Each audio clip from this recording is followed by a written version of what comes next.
Welcome back, grappling fans. My name is John Evans, and thanks for joining me again today for another Brazilian Jiu-Jitsu tournament match. Today's match is going to be from the 2014 World Jiu-Jitsu Championship, and should be a doozy. It's another one with Andre Galvao, so always pretty entertaining stuff with him.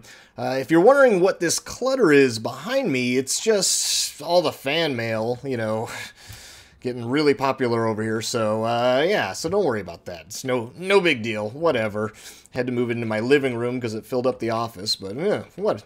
It's just one of those things, you know. It's hard times, right? So let's go ahead and cut on over to the match. Do people even send snail mail anymore? I don't know.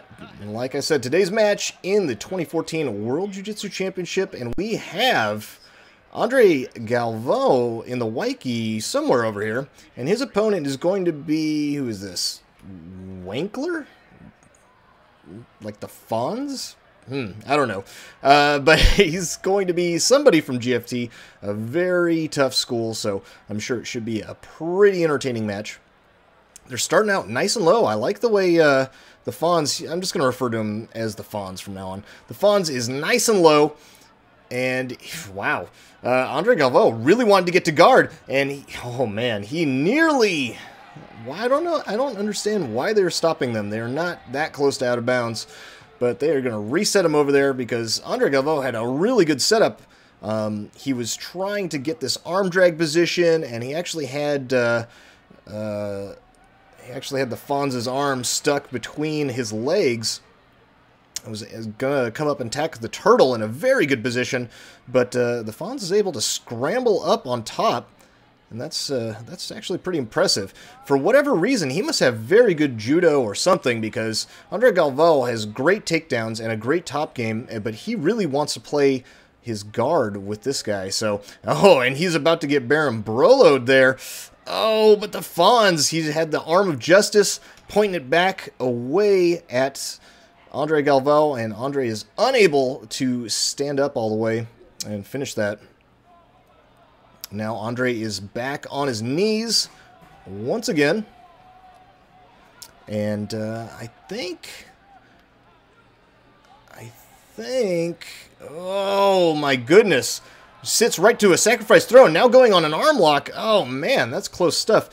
And now going for a knee bar. Oh, but then the Fonz realizes that, hey, I should just roll out of bounds.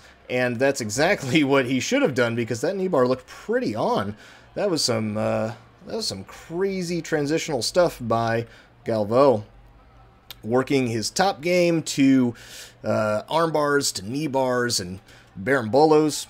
Pretty crazy stuff. He set to guard with a butterfly hook and used that as a sacrifice throw, able to elevate the Fonz, get him over him, and then attack him. And here, I like this. He's got one arm on the lapel, one on the leg, and he gets all the way to side control. But the Fonz's top leg was giving him some trouble, so he decides to go right back into half guard, which is it's not too bad of a deal for Galvao.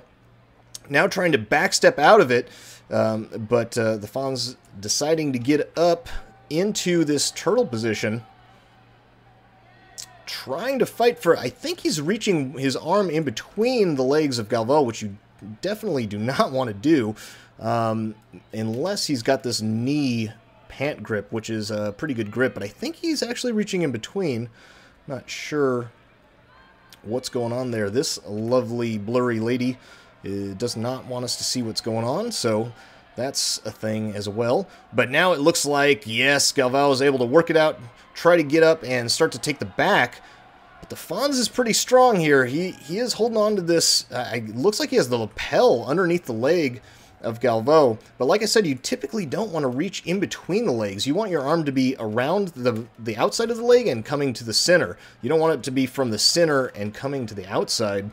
So I mean, it puts you in a crucifix right away. It can be pretty tough, and they're playing a fun little game of dance over here until Andre Galvao kind of sags him down to the ground, but it is out of bounds, and they love to reset these two back in the center, so that's what they're going to do. All this resetting is kind of interrupts the flow of the match a bit, but Let's see what they're going to do for position here, because Galvao had a pretty good position, and if that takedown counts where he was sagging him down, and it should, then he should end up pretty much in that same position.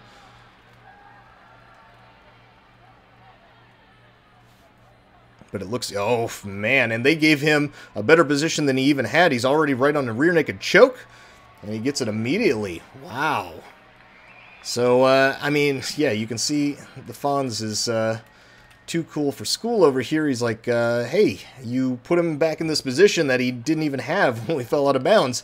And that's kind of one of the major gripes, I think, with the whole resetting out of bounds, because then, you know, if one person, both competitors, they're competitors, they should be doing everything in their power to get the best position that they possibly can. So once they reset them back inbounds, if one person is more aggressive about taking a good advantageous position than the other person is, then if they reset you back in the center and maybe you're on their back just like Galvao was, and you know the Fonz was like, I don't really care, I'm a cool guy, I'm just gonna chill, I don't worry about these grips or whatever, and then Galvao just shoots right for the rear naked choke and it's done. So kind of ruins things a little bit as far as the fairness of it, but you also can't blame Galvao or anyone else who does that, because you have to do everything in your power when fighting to try to get the advantage, because that's the way you're going to win. It's the way it's the mentality you should have if you're competing. So